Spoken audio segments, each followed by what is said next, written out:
Today I'm going to be testing out some new budget paints that I'm cautiously optimistic about, Marie's watercolor tubes. These paints were only $8.50 for 18 tubes, and I got them from Walmart's website. I got a gift card for Christmas and decided to check out the art supplies that they had, especially since I'm always on the lookout for inexpensive supplies that I can recommend, especially for beginners. I also bought the Marie's brand of gouache as well, so stay tuned for that review in the future. According to the packaging, Marie's was founded in Shanghai in 1919. The packaging also insists that these paints are good for your health when used properly, which I assume just refers to the tubes being made from a lead-free aluminum. Usually I would recommend dry pans for beginners, but this set is so cost-effective, coming out to just under 50 cents per tube, and they are a decent size. Price was a huge barrier for me when I was starting my painting journey, and there's nothing more depressing than wasting money on crappy products. There's no pigment information available for these paints, but considering the price, I'm just going to assume that these paints are student grade, rather than being artist grade and archival.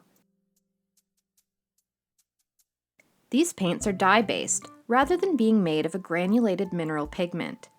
In my experience, this means that the paints will be harder to lift off the paper, as it tends to stain. This might present some problems with my process, as I tend to really overwork my paintings. But I'll reserve my judgment until after I finish an entire painting.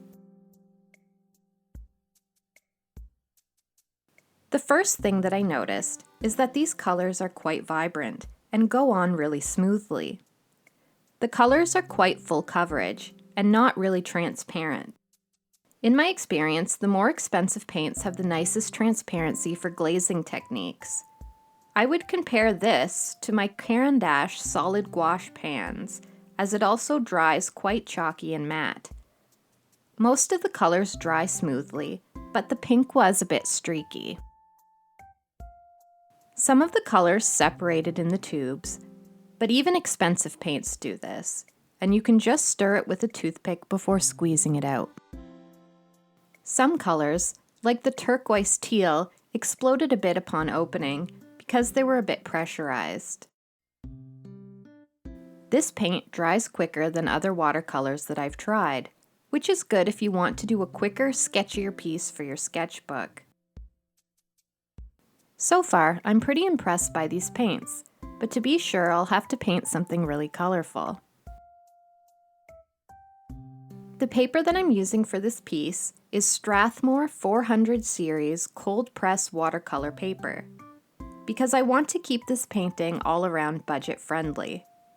Although my absolute favorite paper is Arches Cold Press, Strathmore has always been a consistently good quality paper, and it's what I could afford when I got started.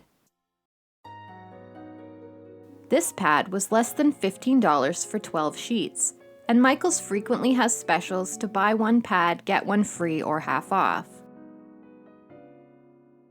With this set of paints, a Strathmore pad, and a good quality number 8 round brush, I recommend Princeton for around $10, you could potentially get started painting watercolors for around $33.50, which isn't too shabby at all. I'm starting with a wash or underpainting in order to better judge this paint's transparency when I layer colors over top. This teal turquoise is my favorite color so far, but I'm sure I'll get lots of use out of the pink as well.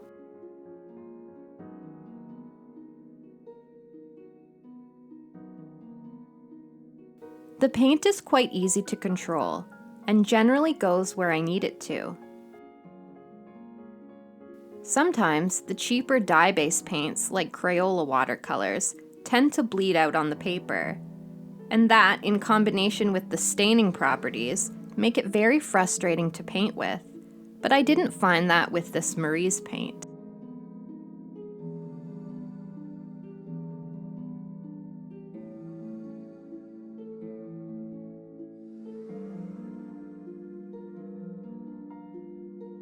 I didn't do too much color mixing for this piece, but I did use the white to make some lighter, more pastel colors.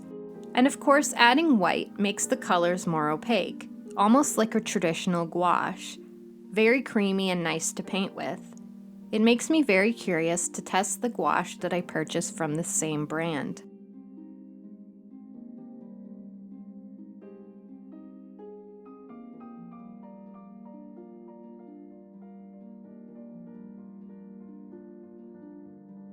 These paints reactivate very well, and you don't need to use a lot of it. A little goes a long way. I actually didn't even need to squeeze out any more paint for this entire piece.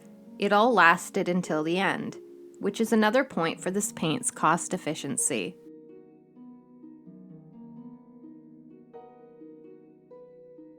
The dried paint did crack quite a bit, however, so I'm not sure how portable these paints will be if you decide to squeeze the tubes out into a blank palette. But if you're just sitting at your desk, you could just use an old plate for mixing or as a palette.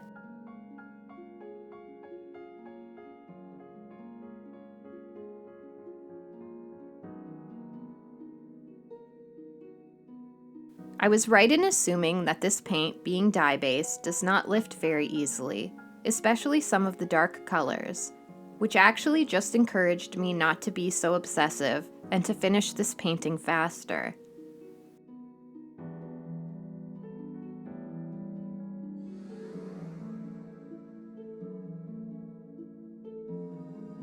I could see using this paint for sketchbook practice, studies, warm-ups, without feeling like I'm wasting my more expensive supplies.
Recently, I stopped lining my paintings with fine liners because it always feels like I'm ruining them.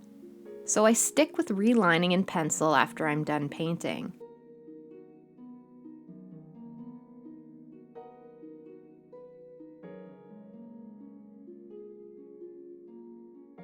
I'm using the Blackwing matte pencil, and I like the way it goes on over top.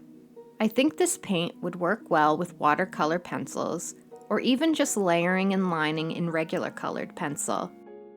I think that it might make for some neat illustrations. I'll have to give it a try in the future.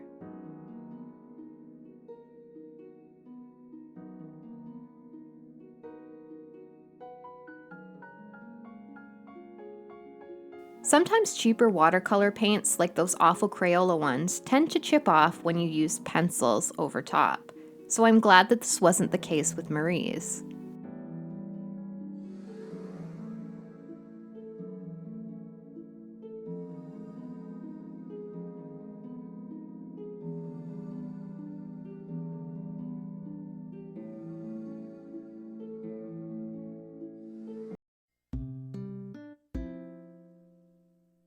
Overall, I'm pretty impressed with these paints. I really wasn't expecting too much from a set that's under $10, especially since I've been burned in the past, even from some mid-price supplies. But the colors are vibrant and easy to use. They mix nicely, making this 18-color set pretty much all you'll ever need color-wise.